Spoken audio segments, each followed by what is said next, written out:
Oração é a respiração da alma, é o oxigênio da alma. Por isso a gente está aqui para pedir a Jesus uma coisa. Vocês lembram o que os discípulos pediram para Jesus? Senhor, ensina-nos a rezar. Porque muitas vezes com a nossa oração, a forma como a gente está rezando, pode não estar alimentando a nossa alma, e a gente estar angustiada, que está igualzinho um asmático que não consegue entrar ar, não é? A gente está adoecido achando que o tratamento é psiquiátrico, e na verdade nós precisamos da oração. O que foi que Jesus ensinou? Quando rezardes, entra no teu quarto, fecha a porta. Então, nesse pedacinho eu queria comunicar uma coisa com vocês. Quando Jesus fala fecha a porta, não necessariamente a porta física, mas isso tem uma correlação com Apocalipse 6, que está escrito assim: abriu uma porta no céu. Apocalipse 4, desculpa, está escrito: havia uma porta aberta no céu.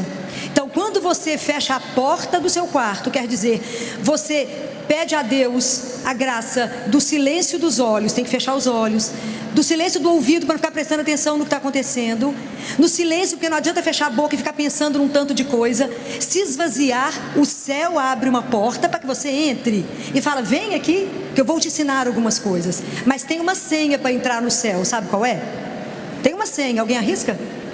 Tem uma senha, a senha é Pai. Pai, aí você entra e fala Pai, ele fala: à sua espera. A sua espera. O Senhor nos espera todos os dias, todo momento da nossa vida. E aí ele fala: entra no seu quarto, fecha a porta, e ele fala: não multipliqueis as palavras, como fazem os pagãos que acham que serão escutados pela força das palavras. Antes que vocês possam falar, o vosso Pai sabe o que vocês precisam. Vou contar uma história para vocês de oração, foi uma das coisas que mais me impactou.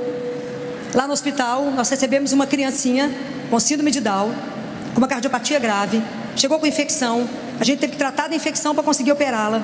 Operamos, ela estava gravíssima, gravíssima. E uma das minhas funções era sentar com os pais e dar a notícia.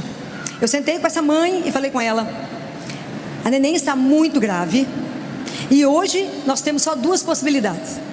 Ou ela vai responder a tudo que nós fizemos, e tinha muita coisa ligada, neném no respirador, com óxido nítrico, os médicos que estão aqui sabem do que eu estou falando, muitos remédios, ou ela vai morrer. A equipe inteira achava que ela não ia dar conta, porque era uma neném que não tinha nem 3 quilos, muito desnutrida. Essa mulher olhou para mim e falou assim: a senhora já acabou? Já. Então, a senhora espera só um minutinho? Espera. Nós estávamos num quarto. O que essa mulher fez? Ajoelhou e fez a seguinte oração: em nome do Pai, do Filho e do Espírito Santo. Ela falou assim: Jesus, me dê a graça de criar uma criança com síndrome de Down, porque todas as outras que o Senhor me deu são perfeitas. Em nome do Pai, do Filho e do Espírito Santo. Acabou a oração. Ela olhou para mim e falou assim: doutora Filó, a minha filha acabou de ser curada. Pode imaginar? Eu entrei com ela para dentro do CTI, o paciente, a criança é muito grave, e ela falou comigo assim: a senhora sabe que eu sou analfabeta, que eu não sei ler, mas eu reconheço todos os números, doutora, e todos os dias a senhora irá ficar e me contar que diminuiu um número desses remédios. Assim seja. Amém? Amém? Muito bem, vocês podem imaginar que todos os dias que eu chegava para dar notícia, realmente a gente tinha diminuído algum remédio. E ela falava comigo assim: tá vendo? A senhora diminuiu esse, diminuiu esse, diminuiu esse. Eu não preciso dizer para vocês que essa criança saiu de alta, curada só com a síndrome de Down, mas o resto ela curou. E por muitos anos, essa mulher voltava todos os anos no CTI. E a menina cresceu, engordou, etc.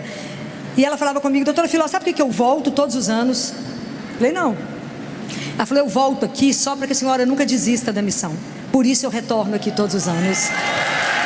Então, quando Jesus fala isso conosco, Ele nos ensina como que a gente fala com Ele. Qual é a nossa dificuldade? A gente esconde umas coisas de Deus. Assim, não foi só Adão e Eva que se escondeu de Deus.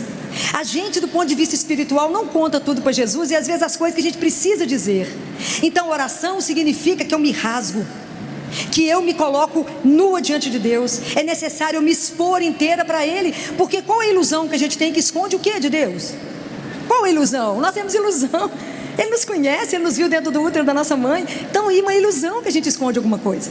Então, existe um livro que eu gostaria que vocês todos lessem. Esse livro, na verdade, Jesus fez para os sacerdotes, mas a gente vai lá e lê também, né? Porque ele fala que esse livro iria chegar nas mãos daqueles que ele permitisse.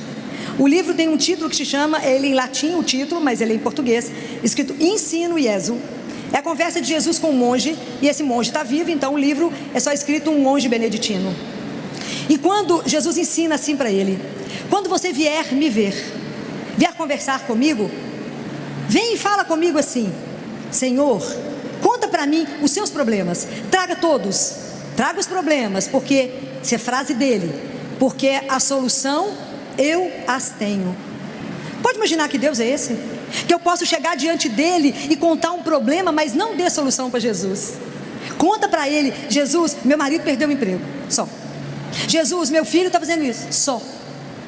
Venha para mim e traga os seus problemas, porque a solução eu as tenho. Pode imaginar que Deus é esse? Que coisa escandalosa que é uma coisa chamada oração. É a forma que o nosso Pai nos permite falar com Ele, porque uma oração Deus escuta, e se a gente não atrapalha, Ele faz.